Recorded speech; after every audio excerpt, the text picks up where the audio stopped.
Welcome to my humble abode, darlings. Come in out of the rain and get comfortable. I have a story to tell you, and I hope you enjoy. If you do, be sure to like, comment, and subscribe. Dripping and Dropping Dead by Scare in a Box. At first, I ignored the dripping sound. Figured it was just raining, but the drip, drip, drip just wouldn't stop. No matter where I go, it's there. I've searched the whole house by now for the source, but no matter where I stand, it seems to be coming from just over my head. Called a plumber. They should be here between 10 and 2. I'm really hoping for 10. This sound is driving me crazy. I try to distract myself with music, but no matter how far I turn the stereo up, the dripping is still there, insistent and just loud enough to form a backbeat. Drip, drip, drip. The plumber showed up. His eyes are red, like he hadn't been sleeping. I explain the problem, and he goes to look. I've been hearing dripping for several days now, the plumber says from under the sink. The link clearly isn't there, but I don't say anything about it. He's the plumber. It says so on his name tag along with his name, which I'm certain he told me, but I have forgotten. The plumber keeps talking. I'm starting to think it's some form of tinnitus because the dripping just follows me around. This drip does that, I admit. I can't seem to narrow down where it is. Well, it isn't in here, the plumber says, coming out from under the sink. His eyes look even redder now. I've got a few more places to check. I follow him around the house. He's weaving a bit drunkenly, and I start to wonder if that's why his eyes are so red. Just my luck to get a plumber who can't find the drip because he's been hitting the bottle of scotch. Been getting a lot of these calls, the plumber slurred. You're lucky I could get you in. Seems like everyone has a leak they can't find these days. Just find it, I say. The tapping, dripping, dropping, clanking sound makes it hard to be patient or kind. Perhaps that's why the first thing I think when the plumber drops to the floor is, I'm supposed to be thankful for this alcoholic showing up? My second reaction is better as it clicks with me that something is seriously wrong with the plumber. I sink to the floor beside him and reach out. I call his name, which I only know because it's on the nameplate on his chest.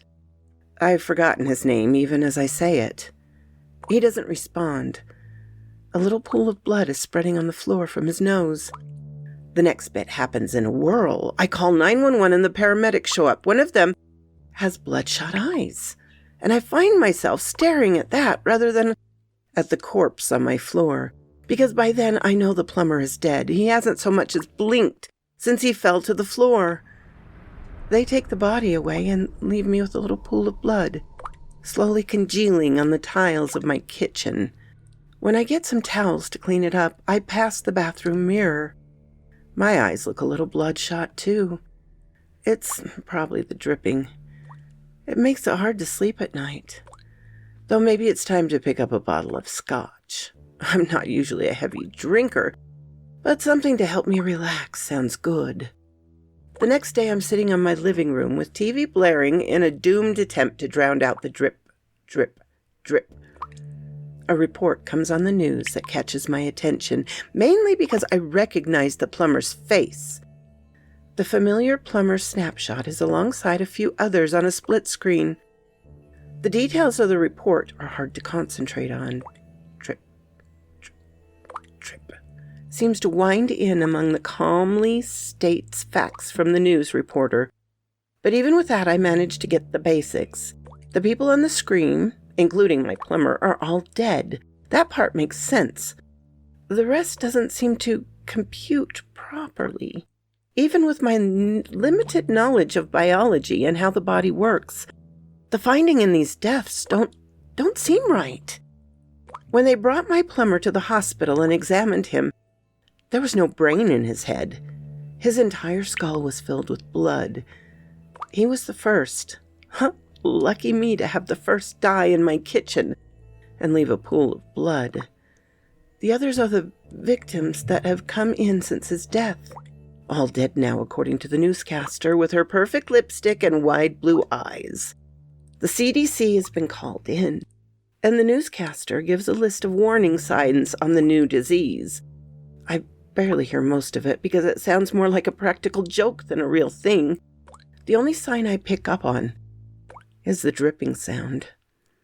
The dripping in my own head wouldn't let me tune that factoid out. Apparently, all victims heard a dripping sound which the doctors and scientists are posting was the sound of blood dripping into their empty skulls, filling the place where their brain was supposed to be. I turned off the TV and headed upstairs to bed, despite it still being the middle of the day. People can't live without brains. Even I know that. Despite being unreasonably exhausted, trying to sleep is hard with the dripping sound. I can't escape the repetitive noise. I shut my blinds and try to blood out the sunshine outside and climb back under my coverlet. I find myself mulling over the TV report. It can't be real. How would they even know that people had empty skulls prior to the dripping? Were people coming in to report this to them before dying? And who would have ever thought to look for such a thing? Outside my window, the sound of a siren screeches by, fading into a keening sound in the distance. By the time I finally dripped off to sleep, I've convinced myself I've imagined the entire report. I dream that I'm trying to find a leak in an old basement that smells of mold and copper. I find blood dripping down the walls instead, and realize I'm standing in a puddle of it. By the time I get back to the basement stairs, it's up to my knees. Morning comes, and the dripping sound seems louder, more like a plop of water into a full bathtub than droplets hitting the porcelain. Like my brain is filling up. Except the thought comes directly from the news report that I must have dreamt of. I go downstairs and put on the TV again as I make breakfast. There's a dried pool of blood on my kitchen floor. I should clean that up. I'm gearing up to do that as I eat some dried toast for breakfast, but the news comes on and distracts me. Pictures of the local hospital and a new set of faces fill the screen. I see a number, but I can't recall the death total a moment later. It must be hard to remember things without a brain, I tell myself. I don't listen to the newscaster's report this time. Instead, I pick up my smartphone and do my own research. The report I heard was real, or at least the report really happened. Lots of people are calling the disease out as made up or falsified. But I noticed that everyone where I live is scared. There are more reports of death, wives telling what happened to their husbands, children saying what happened to their parents, and every story starts with a drip that no one else can hear. I do some research on the doctors who are putting out the insane claims. They were all respectable before this, and the reports now chill me in a way I didn't expect because all of them are saying exactly what I thought. This shouldn't be possible. People can't live without a brain, but they are. That makes me study the reports carefully, searching for the underlying facts, even if those facts are contradict logic. The body count is up in the hundreds now.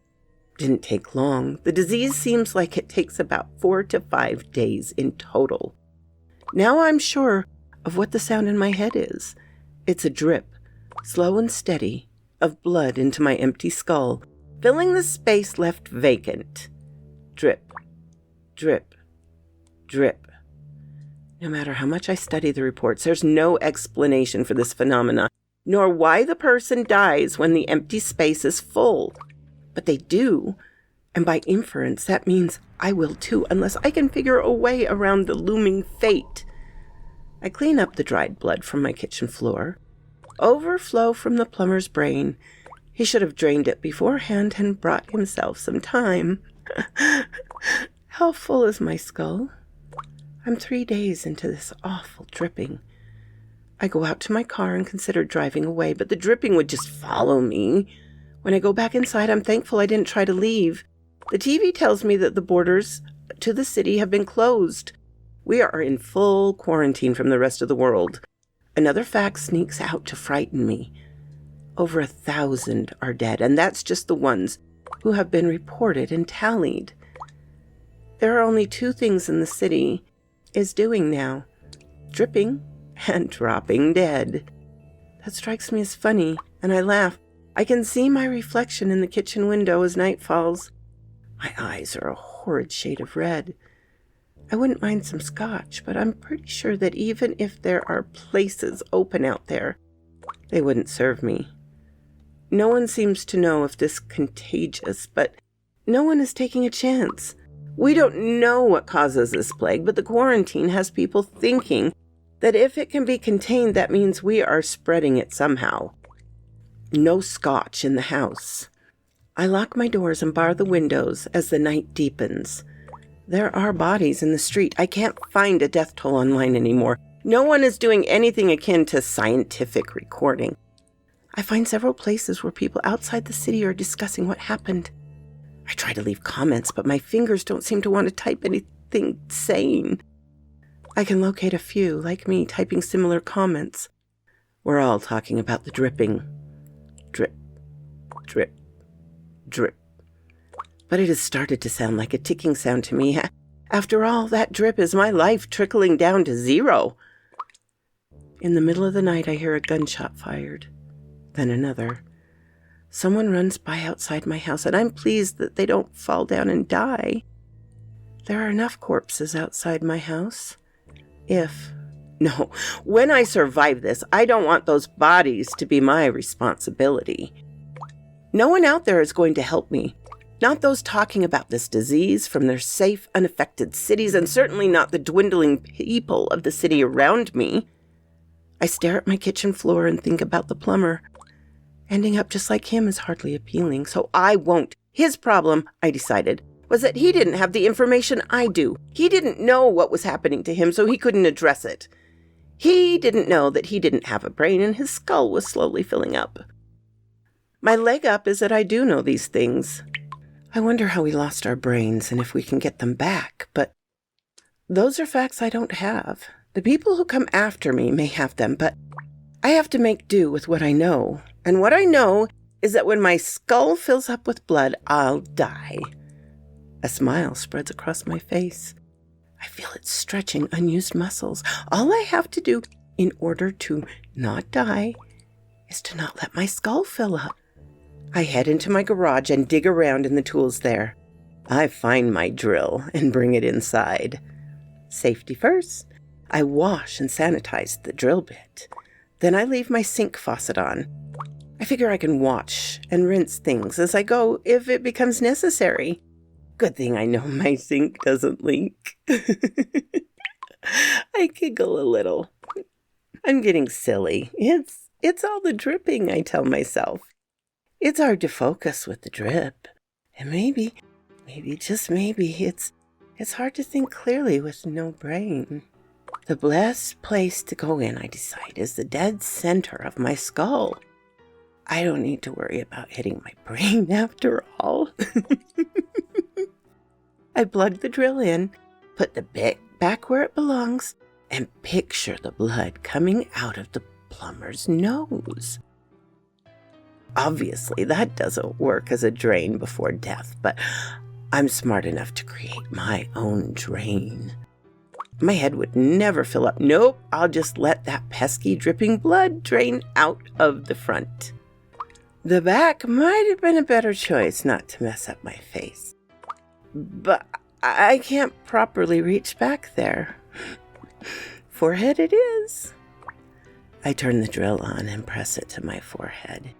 You'd think it would hurt a great deal to drill a hole into your head. But the truth is, it doesn't hurt all that much at all. After the first surprise jolt, it's more like a toothache. Nasty, but localized, and the knowledge it would be over soon keeps me going. The drill bit pops through the other side of my skull. I feel it because the resistance is gone, and the drill just slides forward. I pull it out and tip my head over the sink, letting the blood drain out and get washed away by the flow of water. I wonder who else had thought of this as I clean up bone fragments and blood from myself in my kitchen. Then I wander into my living room. I don't turn on the TV. Can't hear it over the dripping anyhow. People are screaming outside. Oh, I feel sorry for them. I figured it out. I'm safe. But they're still out there in the worst of it. I go to my window to look out, peeling back the curtains. The world is fresh and new, vital. It looks redder than it did before. It's actually a little hard to see. Oh, I should have thought of this. The blood is draining into my eyes. No dripping now, but there's a lot of red. More than any tiny drip should account for. I can't see anything through the blood dripping over my eyes. So quoth this raven. And another wonderful story by Scare in a Box. I am so grateful they keep posting stories because I can rely on them to have them in my subreddit. So if there are any other authors out there that would like me to share their stuff, I have a subreddit. You can find it in the description, Madam Raven's Darlings, on Reddit, to post your stories for me to read here. Anyway, have a marvelous day, darlings. Bye-bye. My darlings, it means so much to me that you come and listen to my little stories. I so appreciate it, but if you did like it, please feel free to hit the like button and subscribe so you can come back and hear more. My dearest thanks to my supporters, past and present. It means so much to me. Have a lovely day, my darlings.